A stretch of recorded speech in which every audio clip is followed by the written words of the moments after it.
down the word red. So you start up at your shoulder and you go red. So what's the beginning sound? Is the sound that's on your shoulder. What sound is that, Yesenia? R, but is R a sound or a letter? It's a sound.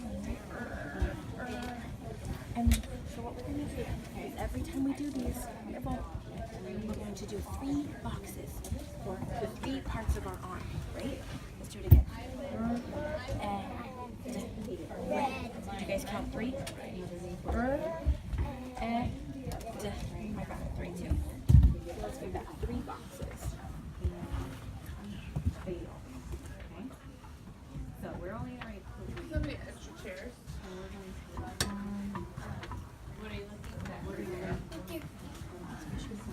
What's the first sound that we heard? I forgot. Yesenia, what was the first sound? R is the letter. Do you want to do a capital R or a lowercase r? Juliana? Ooh, capital. So capital is big, right? Big R. What's the middle sound? Let's touch it down again. The middle sound is the one at my elbow. E. Yes, go It's tricky. Who knows another word that starts with E? Let me think. You bet you know something else that starts with that letter? Elephant. Good job. Who says? Emma. Our friends at school. Did you know anything else? Maybe you eat it for breakfast. Let's do the last. This section of video from my lesson because I did feel that there were some strong points that I can take note of and repeat, and there were some areas of growth that I can work on for future lessons. So my first area of growth that I noticed was a lot of times when I'm speaking to my students who sit behind me, I speak facing my whiteboard. So what I'm saying becomes inaudible to them. And it's not very engaging as a student if you're looking at my back. So that's the first thing that I would like to work on is engaging them more orally with my voice. They're 5 years old, so keeping them engaged at all times is very important.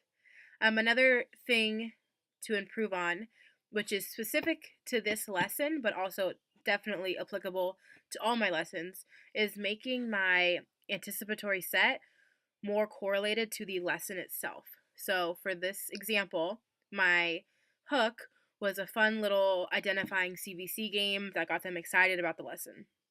However, when I got into my actual lesson and my instruction, I was continually having to backtrack because my students didn't have the phonics and the phonemic awareness that I was relying on them to have. So had I reviewed that in my hook and made it more of a phonics-based anticipatory set, my lesson in general would have been more successful, I feel. So that's definitely a take-home for me, is that the hook can't just get them excited about the lesson, it has to get them thinking about what they're going to be doing. And then for a point of strength that I saw, I do think that throughout my lesson I modeled very well. Every time I said the word red, I said it slowly. I would touch I would touch it down with them. I would break it up into its beginning, middle, and final sounds so that they were getting used to hearing it like that. And I think hearing me continually practice allows them to model after that when they know that's what I expect of them. Additionally, I thought that I asked very prompting questions. I didn't give them answers. I asked it in new ways until they were able to think of it themselves. So overall, there were some high points and some areas of growth in my lesson to take home for the next time that I teach a literacy lesson.